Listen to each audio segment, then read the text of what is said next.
Olá, leitores do Clube da Leitura Mulheres com Fé. Eu sou a Tati Camargo, do Mulheres com Fé, e juntos estamos lendo o livro Cristianismo Puro e Simples, de C.S. Lewis. Lembrando que temos uma estrutura que seguimos dentro do livro. Dentro do livro temos mini-livros, são 4 mini-livros, e nós estamos no livro 3, e hoje eu vou ler para vocês o capítulo 5, que tem como título Moralidade Sexual. Lembrando que o livro número 3 tem como título Conduta Cristã. Não esqueça de seguir o Mulheres com Fé _oficial. Compartilhe os áudios, estão disponíveis no YouTube e no Spotify. E todos os links necessários para que você possa participar do Clube da Leitura estão disponíveis também no Telegram. Além do que, ali na bio do Mulheres com Fé _oficial no Instagram, temos outros ministérios acontecendo e você também pode participar. Bom, vamos começar. Capítulo 5, livro 3, Moralidade Sexual.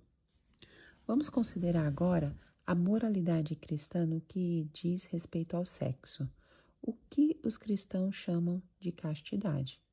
A regra cristã da castidade não deve ser confundida com a regra social da dignidade, em um dos sentidos da palavra, isto é, de pudor ou decência.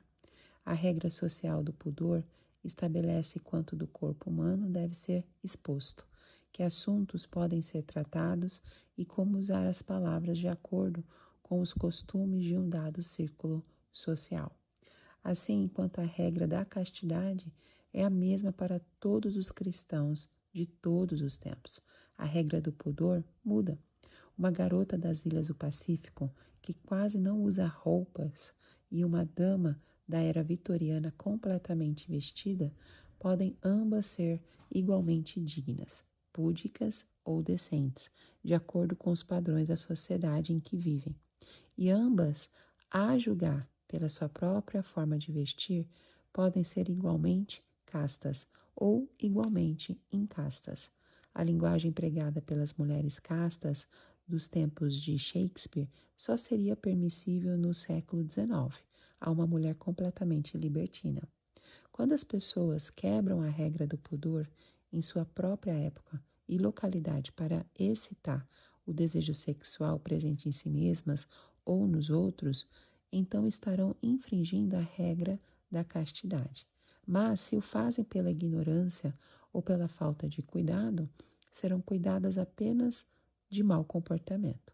Quando, como acontece muitas vezes, elas quebram tais regras de forma contestadora para chocar ou constranger os demais, não estão sendo necessariamente obscenas, mas falta-lhes o espírito de generosidade, pois quem age assim tem prazer em fazer os outros se sentirem constrangidos. Não acredito que um padrão de pudor muito rígido ou meticuloso seja uma prova de castidade, muito menos que seja útil para promovê-la. E, portanto, considero a grande emancipação e a simplificação dessa regra que se deu em minha época como algo positivo.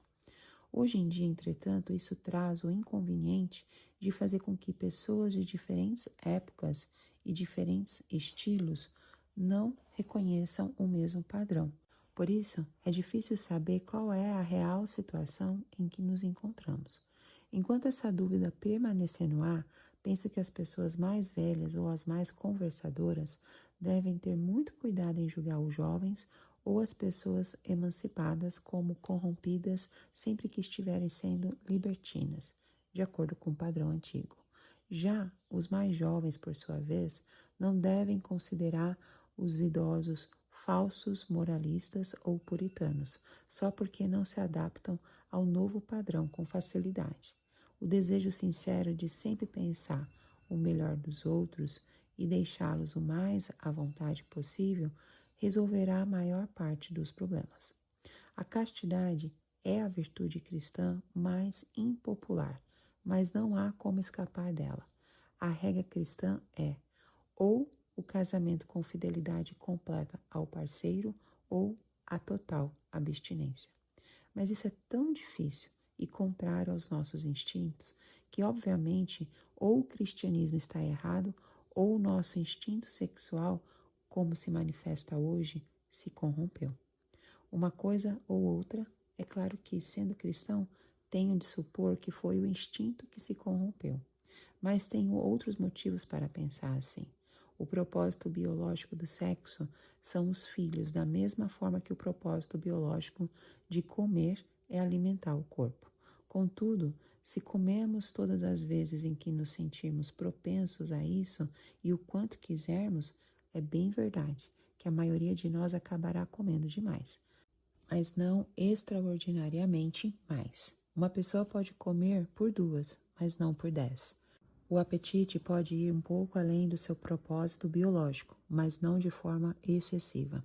Se um jovem sadio se entregasse ao seu apetite sexual sempre que se sentisse propenso a isso, e se cada ato gerasse um bebê, então em 10 anos ele poderia facilmente povoar um pequeno vilarejo, uma vez que tal disposição excederia seu limite de forma ridícula, espatafúrdia. Vamos explicar o assunto a partir de outra analogia. É possível reunir uma grande plateia para assistir a um striptease, isto é, para ver uma mulher despir-se no palco. Mas suponha que você chegue a um país em que fosse possível lotar um teatro, por exemplo, na apresentação de um prato coberto no palco, cuja tampa fosse levantada lentamente, e que todos vissem, pouco antes do apagar das luzes, que no prato havia um belo filé ou uma fatia de bacon.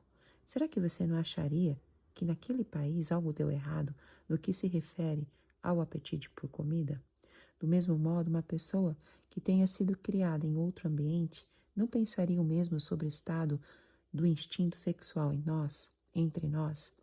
Certo crítico disse que, se encontrasse um país em que espetáculos de striptease com pratos de comida fossem populares, ele concluiria que as pessoas desse país estariam passando fome. O que ele quis dizer com isso? Obviamente é que os espetáculos normais de striptease não resultaram da corrupção sexual, e sim da abstinência sexual. Concordo com ele que se, em um país estranho, descobríssemos que atos deste tipo, como uma fatia de bacon, fossem populares, uma das explicações possíveis que me ocorreriam seriam a fome. Mas o próximo passo seria testar nossa hipótese, tentando descobrir de fato quanto alimento estava sendo consumido naquele país. Se a evidência mostrasse que uma boa parte fosse comida, então é claro, teríamos de abandonar a hipótese da fome e tentar criar outra. Da mesma forma, antes de aceitarmos a abstinência sexual como a causa do striptease, precisamos descobrir evidências de que existe, de fato, mais abstinência sexual na nossa época do que naqueles tempos em que o striptease era desconhecido. Mas é claro que não há tal evidência. Os contraceptivos tornaram a gratificação sexual muito menos custosa dentro do casamento e muito mais segura fora dele do que jamais antes. E a opinião pública é menos hostil a uniões ilícitas e a perversões do que tem sido desde os tempos do paganismo. Tampouco a hipótese da fome é a única que podemos imaginar. Todos sabem que o apetite sexual, da mesma forma que nossos demais apetites, cresce à medida que nos entregamos a ele. Pessoas que estão passando fome podem pensar muito em comida, mas o mesmo vale para os glutões. Tanto as pessoas saciadas quanto as famintas gostam de estímulos novos. Aqui vai um terceiro ponto. Há bem poucas pessoas que querem comer coisas que não sejam comida de verdade e fazer coisas com a comida em vez de comê-la. Em outras palavras, as perversões do apetite por comida são raras, mas as perversões quanto ao instinto sexual são inúmeras, difíceis de curar e tenebrosas. Lamento ter de entrar em todos esses detalhes, mas é preciso. A razão para isso é que você e eu fomos alimentados cotidianamente pelos últimos 20 anos com mentiras consolidadas sobre o sexo. Tivemos de ouvir até cansar que o desejo sexual não difere de nenhum outro desejo natural e que, se ao menos abandonarmos a tola e velha ideia vitoriana de abafar o assunto, tudo neste jardim será maravilhoso. Mas isso não é verdade. No momento em que examinarmos os fatos e nos distanciarmos da propaganda, vemos que a coisa não é assim. Dizem que o sexo se tornou um problema grave porque o assunto foi considerado tabu, mas nos últimos 20 anos isso deixou de ser verdade. Falou-se sobre ele o tempo todo. Entretanto, o caos continua imperando. Se o silêncio fosse a causa do problema, discutir o assunto seria a solução. Mas não foi o que aconteceu. Penso que o que acontece é o contrário. Acredito que a humanidade o tenha abafado originalmente, porque nele já imperava esse caos. Os modernos estão sempre falando que o sexo não é algo de que se deva ter vergonha. E eles podem estar querendo dizer duas coisas. Não há motivos para se envergonhar do fato de que a raça humana se reproduz dessa forma, nem do fato de que isso proporciona prazer. Se eles querem dizer isso, estão certos. É isso mesmo que o cristianismo diz. O problema não é o ato em si, nem o prazer. Os velhos mestres cristãos diziam que, se o homem nunca tivesse caído, o prazer sexual não seria menor do que é agora. Na verdade, seria maior. Sei que alguns cristãos, meio confusos, falam como se o cristianismo achasse que o sexo, o corpo ou o prazer são coisas ruins, mas eles estão errados. O cristianismo é praticamente a única das grandes religiões que aprova completamente o corpo, que crê que a matéria é boa, que Deus mesmo tenha assumido um corpo humano, que algum tipo de corpo nos será dado até mesmo no céu, e que essa será uma parte essencial da nossa felicidade, beleza ou energia. O cristianismo glorificou o casamento mais do que qualquer outra religião, e quase todos os poemas de amor mais arrebatadores do mundo foram produzidos por cristãos. Se alguém disser que o sexo em si é algo ruim, o cristianismo irá contradizê-lo imediatamente. Mas é claro que, quando as pessoas dizem que o sexo não é nada de que se deva ter vergonha, eles também podem estar querendo dizer que o estado em que o instinto sexual se encontra atualmente não é nada do que se tenha de ter vergonha. Se eles querem dizer isso, penso que estejam errados na verdade. Acredito que temos todos os motivos para nos sentir envergonhados. Não há nada de vergonhoso em apreciar a comida, mas seria vergonhoso se as pessoas fizessem da comida o interesse central de suas vidas e passassem o tempo todo contemplando fotos de pratos a ponto de ficar com água na boca e estalando os lábios. Não estou dizendo que você e eu sejamos individualmente responsáveis pela atual situação. Nossos ancestrais nos legaram organismos que, sob esse aspecto, são pervertidos, e nós fomos criados rodeados pela propaganda em prol da perversão. Há pessoas que querem manter nosso instinto sexual inflamado para ganhar dinheiro à nossa custa, porque, é claro, uma pessoa obcecada nunca resiste a um bom marketing. Deus conhece a nossa situação e não vai nos julgar como se não tivéssemos dificuldades para superar. O que importa é a sinceridade e perseverança em nossa vontade de superá-las. Para sermos curados, precisamos desejar ser curados. Todo aquele que pede socorro com sinceridade será socorrido. Mas, para muitas pessoas modernas, até o desejar é difícil. É fácil pensar que desejamos algo sem o desejarmos realmente. Um cristão famoso certa vez disse que, quando era jovem, orava constantemente por castidade. Porém, anos mais tarde, ele se deu conta de que, enquanto seus lábios pronunciavam "Ó Senhor, torna-me casto", seu coração acrescentava secretamente: "Mas, por favor, não o faça já". Isso também pode acontecer nas orações por outras virtudes, mas há 3 razões porque é especialmente difícil para nós desejar, quanto mais alcançar a castidade completa imediatamente. Em primeiro lugar, nossa natureza corrompida, os demônios que nos tentam e toda essa propaganda contemporânea em prol da luxúria aliam-se para nos dar a impressão de que os desejos aos quais estamos resistindo são tão naturais, tão saudáveis e tão razoáveis que é quase perverso e anormal resistir a eles. Todo cartaz, todo filme, todo romance nos faz associar a ideia de emancipação sexual a ideias de saúde, normalidade, juventude, franqueza e bom humor. Contudo, essa associação é uma mentira. A semelhança de todas as mentiras poderosas, essa é a base em uma verdade, é baseada em uma verdade. A verdade reconhecida anteriormente de que o sexo em si, a parte dos excessos e obsessões que germinaram ao nosso redor, normal e saudável e tudo o mais. A mentira consiste na sugestão de que qualquer ato sexual para o qual somos tentados naquele momento também é saudável e normal. Mas isso é pura bobagem, sob qualquer ponto de vista saudável, mesmo fora do cristianismo. A entrega a todos os nossos desejos, obviamente, leva à impotência, à doença, à inveja, à mentira, à dissimulação e a tudo que é contrário à saúde, ao bom humor e à franqueza. Se quisermos alcançar qualquer felicidade, qualquer felicidade, mesmo neste mundo, será necessário muito comedimento. Assim sendo, a alegação de que todo e qualquer desejo é saudável e razoável, se for forte o bastante, não tem valor nenhum.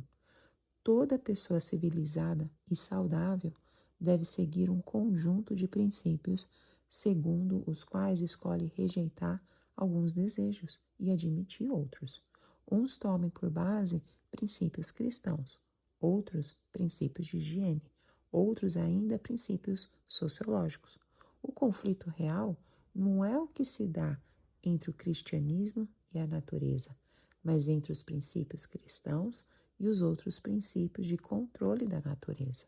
Pois a natureza, no sentido de desejo natural, precisa ser controlada de qualquer maneira, a menos que você queira arruinar toda a sua vida. Os princípios cristãos são admitidamente mais rígidos do que os demais. Mas pensemos, então, que você obterá um auxílio para lhes obedecer que não obterá ao obedecer aos demais. Em segundo lugar, muitas pessoas são dissuadidas de experimentar seriamente a castidade cristã, porque pensam, antes mesmo de tentar, que ela é impossível ser mantida. Mas quando uma coisa precisa ser experimentada, nunca se deve pensar sobre se ela é possível ou impossível. Diante de uma questão optativa em uma prova, avaliamos se vamos conseguir realizá-la ou não. Diante de nós, uma questão obrigatória. Temos de dar o melhor de nós. Você poderá conquistar alguns pontos por uma resposta incompleta, mas certamente não vai ganhar nada se deixar a questão em branco. Isso não vale apenas para as provas, mas também para a guerra, para o montanhismo, quando se quer aprender a andar de skate, ou a nadar, ou a andar de bicicleta, até mesmo para amarrar um colarinho engomado em dedos, com dedos congelados. As pessoas muito frequentemente fazem o que parecia impossível antes de experimentarem. É maravilhoso ver o que se é capaz de fazer quando se é obrigado. Aliás, uma coisa é certa, a castidade perfeita, da mesma forma que a caridade perfeita, não poderá ser alcançada por quaisquer esforços meramente humanos. É preciso pedir a ajuda de Deus. Mesmo se você tiver feito isso, poderá seguir tendo a impressão de que nenhuma ajuda, ou menos ajuda do que você está precisando, lhe esteja sendo dada por muito tempo. Não ligue para isso. Peça perdão depois de cada erro. Aprume-se e tente de novo. Muitas vezes a primeira ajuda de Deus não vem na forma da própria virtude, mas da força para continuar tentando, pois, por mais importante que a própria castidade, ou coragem, ou veracidade, ou qualquer outra virtude possa ser, esse processo de treinamento de hábitos da alma é ainda mais importante. Ele nos cura de nossas ilusões sobre nós mesmos, e nos ensina a depender de Deus. Por um lado, aprendemos que não podemos confiar em nós mesmos nem nos nossos melhores momentos, e por outro, que não precisamos nos desesperar mesmo nos piores, pois nossas falhas são perdoadas. A única atitude fatal é de nos acomodarmos, dando-nos por satisfeitos com menos do que a perfeição. Em terceiro lugar, as pessoas muitas vezes compreendem mal o que a psicologia quer ensinar quando fala de repressões. Ela ensina que o sexo reprimido é perigoso, mas nesse caso, reprimido é um termo técnico que não significa suprimido, no sentido de negado ou recusado. Um desejo ou pensamento reprimido é aquilo que foi lançado no subconsciente, normalmente em idade muito tenra, e agora só pode se apresentar à memória de uma forma disfarçada e irreconhecível. A sexualidade reprimida nem sequer é vista assim pelo paciente. Quando um adolescente ou adulto se engaja em resistir a um desejo consciente, ele não estará lidando com a repressão e também não estará correndo o risco de criá-lo. Pelo contrário, aqueles que estão tentando ser castos são mais conscientes e em pouco tempo saberão mais a respeito de sua própria sexualidade do que qualquer outra pessoa. Eles conhecem seus desejos no mesmo nível em que Wellington conhecia Napoleão, ou que Sherlock Holmes conhecia Moriarty, ou que um caçador de ratos conhece esses bichinhos e o encanador conhece os canos com vazamento. A virtude, mesmo aquela apenas esboçada, traz luz. A permissividade só bruma a escuridão. Por fim, embora eu tenha falado bastante de sexo, gostaria de deixar o mais claro possível que ele não é o centro da moralidade cristã. Está redondamente enganado quem pensa que os cristãos veem a falta de castidade como um vício supremo. Os pecados da carne são maus, mas são os menos graves de todos.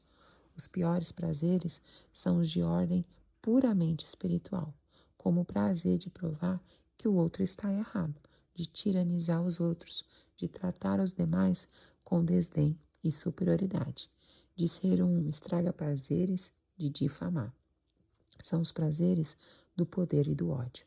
Isso porque existem dois seres dentro de mim que competem com o ser humano, em que devo tentar me tornar: o ser animal e o ser diabólico, sendo este último o pior dos dois. É por isso que um moralista frio e pretensamente virtuoso que vai regularmente à igreja pode estar bem mais perto do inferno que uma prostituta. Mas é claro que é melhor não ser nenhum dos dois. Uau, que capítulo! Vamos expandir um pouquinho mais? Esse capítulo 5 ele fala da moralidade sexual, focando na virtude da castidade. C.S. Lewis argumenta que o instinto sexual humano está profundamente distorcido, tornando a castidade, a virtude cristã, mais difícil de ser compreendida e vivida. Mas ressalta que o cristianismo exige ou fidelidade total no casamento ou total abstinência fora dele. Ele analisa alguns pontos centrais: o padrão divino versus a distorção.